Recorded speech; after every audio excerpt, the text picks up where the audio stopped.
Mengapa akhir-akhir ini banyak negara yang saling berperang? Dan bagaimana pandangan Islam dalam menyikapi hal tersebut?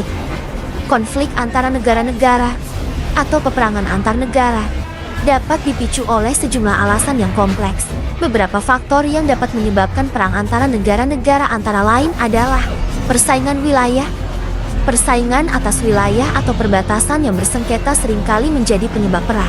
Negara mungkin bersaing untuk mengklaim wilayah yang kaya sumber daya alam, strategi secara militer, atau memiliki nilai sejarah dan budaya. Ideologi dan ideologi politik.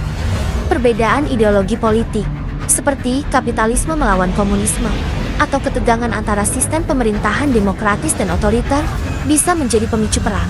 Perebutan sumber daya alam. Kontrol atas sumber daya alam seperti minyak, gas, dan logam berharga dapat memicu konflik. Negara-negara mungkin bersaing untuk mengamankan akses ke sumber daya tersebut. Dan ketidaksetaraan ekonomi dan sosial. Ketidaksetaraan ekonomi dan sosial antara negara-negara atau di dalam suatu negara bisa menciptakan ketidakpuasan yang berpotensi mengarah pada konflik. Konflik antar negara adalah isu yang sangat kompleks dan seringkali melibatkan kombinasi faktor-faktor tersebut. Upaya diplomasi dan penyelesaian konflik damai seringkali lebih diutamakan, karena peperangan dapat memiliki konsekuensi yang sangat merusak, termasuk kerugian nyawa dan kerusakan ekonomi yang sangat besar. Dan bagaimana Islam menyikapi konflik atau peperangan tersebut? Islam memiliki pandangan khusus terkait peperangan yang diatur dalam ajaran agama dan hukum Islam. Pandangan Islam terhadap peperangan mencakup prinsip-prinsip seperti prinsip keadilan. Islam mengizinkan peperangan dalam situasi yang sangat terbatas dan hanya jika itu adalah tindakan terakhir setelah semua upaya damai gagal. Peperangan harus dilakukan atas dasar keadilan, tanggung jawab. Peperangan harus dijalankan oleh pemerintah atau otoritas yang sah, bukan oleh individu atau kelompok yang sembrono.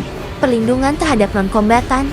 Islam melarang membunuh non-kombatan seperti wanita, anak-anak, dan orang tua. Juga, merusak infrastruktur sipil dilarang. Batasan waktu.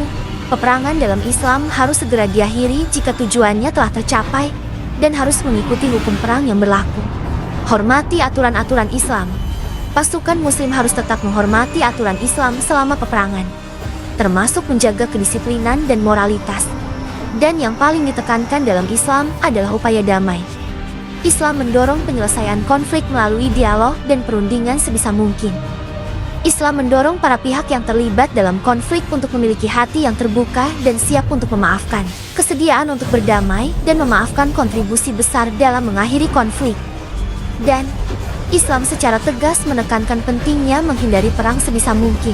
Perang hanya boleh digunakan sebagai tindakan terakhir ketika semua upaya damai telah gagal. Mencegah perang adalah tugas bersama dan membutuhkan kerjasama internasional yang kuat, serta komitmen untuk mencari solusi damai atas konflik. Ini merupakan usaha yang memerlukan kesadaran, kerja keras, dan pendekatan yang bijaksana dari semua pihak terlibat.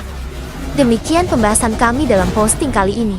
Semoga kita selalu dimudahkan untuk mendapat ilmu yang bermanfaat dan diberi taufik untuk melakukan amalan syoleh, yang selalu mengharapkan ampunan dan rahmat Allah Subhanahu wa Ta'ala. Terima kasih dan semoga bermanfaat.